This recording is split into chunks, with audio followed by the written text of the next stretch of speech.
Hi friends అందరికీ 4 రోజుల నుంచి వీడియోలు పెట్టలేదు కదా.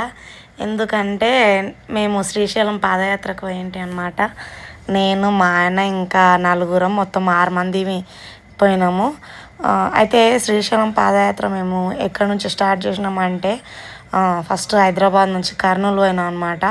కర్నూలు నుంచి వెంకటాపురం నుంచి పాదయాత్ర స్టార్ట్ చేసినాం. చాలామంది ఎక్కువ శాతం అయితే వెంకటాపురం నుంచే పాదయాత్ర స్టార్ట్ చేస్తారు.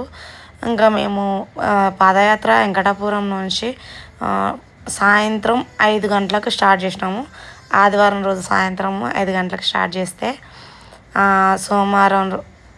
సోమవారం రోజు నైటు 9:30 అయిందనమాట శ్రీశైలం టెంపుల్ దగ్గరికి చేరుకునే వారికి. అయితే ఈసారి మాత్రం మేము నైట్ పూటనే ఎక్కువ నడిచినాం అనమాట.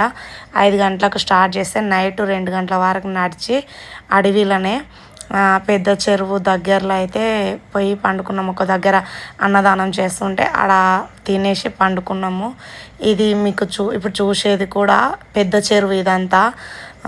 అది చాలామంది ఈడ రెంట్కి పడాలు ఇస్తారనమాట. 100 రూపాయలు ఇస్తే రెంట్కు పడాలు ఇస్తారు, పెద్ద పెద్ద పడాలు. అవి తీసుకొని కింద వేసుకొని అయితే పండుకుంటారు.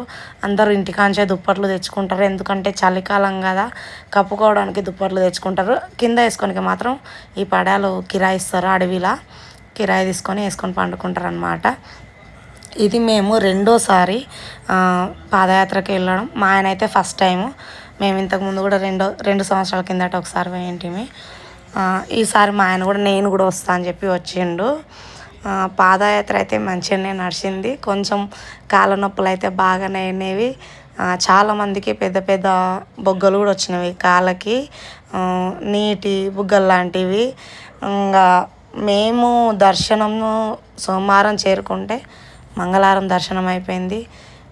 రిటర్న్ అయితే బుధవారం వచ్చినాము ఇంటికి.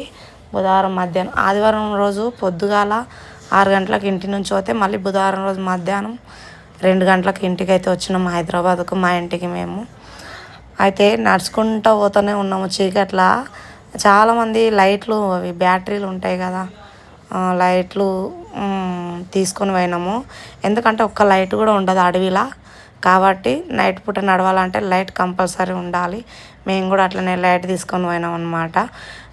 ఇక్కడనేమో ఈ ప్లేస్ వచ్చేసి కోరికల కొండ అంటారు.